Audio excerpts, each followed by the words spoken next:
복음에는 하나님의 의가 나타나서 믿음으로 믿음에 이르게 하나니 기록된 바 오직 의인은 믿음으로 말미암아 살리라 함과 같으니라. 새벽을 깨우는 거룩한 기도자 여러분, 복된 주의 말씀 안에 하늘 진리를 깨닫고 하나님의 놀라운 사랑의 부여함으로 여러분의 기도가 은혜 안에 늘 복되기를 바랍니다.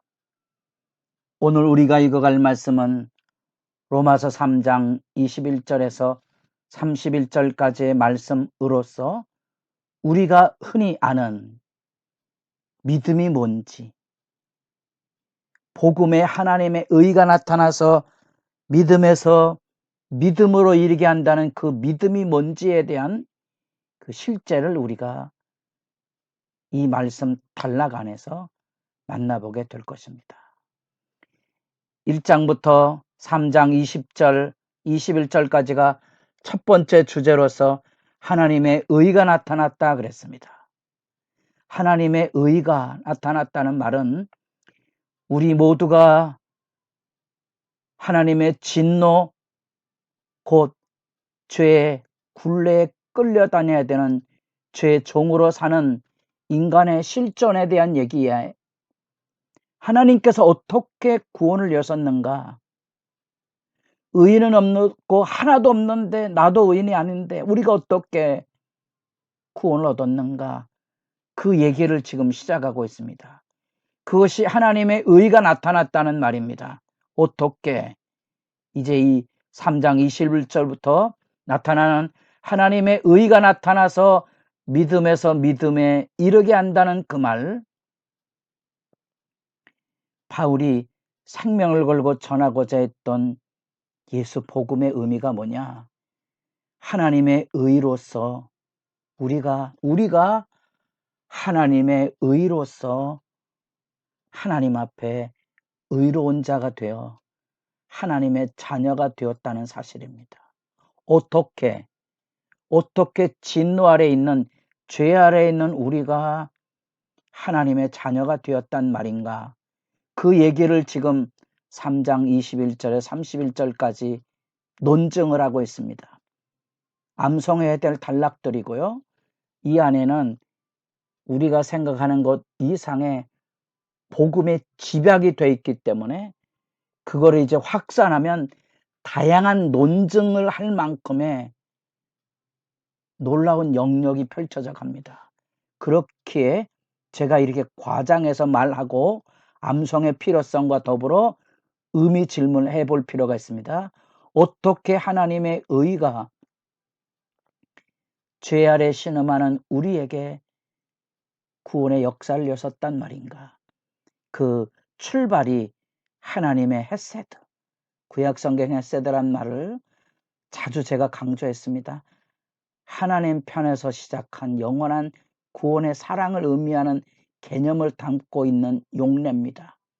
이래서 이런 용례 의미를 알고 그 단어를 이해하셔야 되고요. 그래야 우리가 은혜라는 말을 비로소 복음이란 말을 이해하는데 도움이 됩니다. 어렵지만 헤세드란 말, 하나님 편에서 일방적으로 사랑을 부어주셔서 하나님 백성으로 불러내시는 그 개념. 그래서 이것을 영원한 사랑, 신적인 사랑의 의미로 우리가 받아들이며 관계가 시작이 됩니다. 그게 하나님의 의의 역사입니다. 하나님 편에서 오는데 어떻게 오느냐? 모두가 다 진노 아래 있다 그랬습니다. 그리스도의 믿음으로 유명한 3장 22절 곧 예수 그리스도를 믿음으로 말미암아, 이 예수 그리스도를 믿는 그 믿음이, 그 출발점이 그리스도의 믿음으로, 이 중요한 이 어렵지만 이 의라는 말, 의라는 말, 우리는 그리스도를 믿음으로, 우리의 믿음으로 이렇게 하면 하나님의 말씀에 오해를 초래할 수 있습니다. 내가 믿는다는 말이기 때문에 그렇죠. 율법의 행위로는 아무도 의롭다 하심을 얻을 육체가 없는데 내가 예수 믿어서 내가 믿은 게 아니고요. 그래서 아까 얘기했던 하나님의 말씀의 의미가 폭넓은 개념으로 이해되려면 이런 의미가 하나님 편에서의 의미와 사람 편의 의미가 한꺼번에 집약이 돼 있어서 이게 이제 많은 논쟁을 우리에게 초래할 수 있다는 사실입니다. 그런 점에서 하나님의 의가 우리 가운데 나타날 때 그리스도께서 하신 일은 뭔가 하니 그리스도를 통하여 이루신 그 그리스도의 절대 순종의 의미가 이 안에 담겨 있을 뿐 아니라 그 그리스도의 진노를 뒤집어 쓰시고 우리를 위해 죽으신 이 속량, 흔히 말하고 있는 화목제물, 이 화목제물은 구약 성경의 성막 지성소에 1년에 한 차례씩 죄를 용서받았다고 공적으로 선포하는 대속죄일에 그 위에 짐승의 피를 뿌림으로 속죄를 선포하고 있는 우리가 구약 성경의 법궤 위에 있는 뚜껑, 흔히 말하고 있는 시은소, 은혜의 보좌 거고 그 의미를 가지고 있습니다. 그 피로써 씻겨진 그리스도를 믿음으로 짐승의 피가 어떻게 깨끗하게 하겠습니까? 생명을 내어준 하나님의 십자가의 은혜로서만 그 믿음의 법으로만 우리가 구원을 얻게 된 겁니다. 말씀이 어렵죠? 그러면 다시 표현합니다.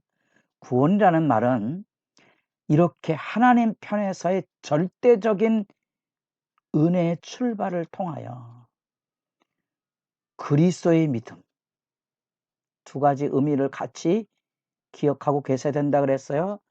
그리스도의 절대적인 순종의 믿음이 있었다. 그 믿음의 의미가 있다. 또 하나, 그 그리스도의 십자가의 의미로 우리의 죄를 피 흘리심으로 용서하셨던 그 하나님의 구원하시는 하나님의 의의 역사를 내가 믿음으로 의롭게 된 삶. 그래서 우리는 구원의 이 믿음을 알면 이 구원의 은혜가 믿음으로 열려지면 은혜에 합당한 삶으로 관계를 유지하게 됩니다. 다시 설명합니다.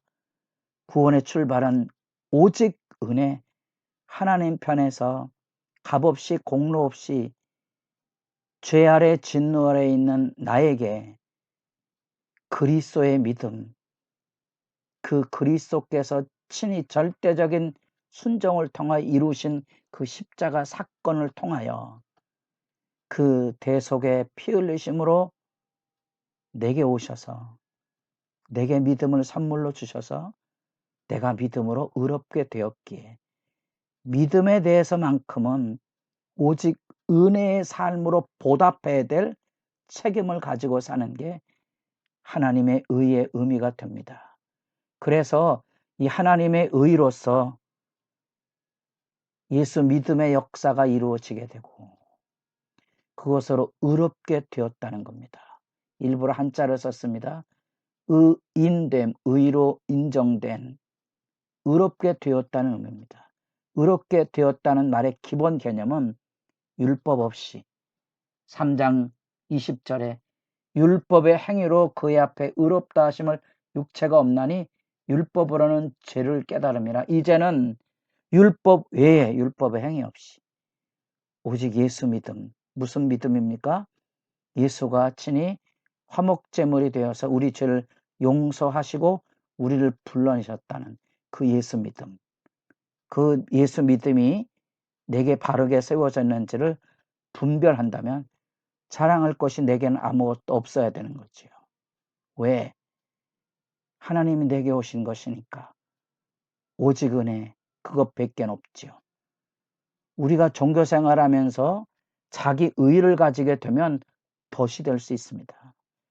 또 자랑할 것이 없을 뿐 아니라 유대인이나 이방인이나 모두 누구에게 차별 없이 모든 믿는 자에게 예수 믿음의 구원이 온 거고, 다시 오직 은혜로 구원받아서 끝이 아니고 은혜에 합당한 삶을 살아야 되기 때문에 율법이 필요 없느냐?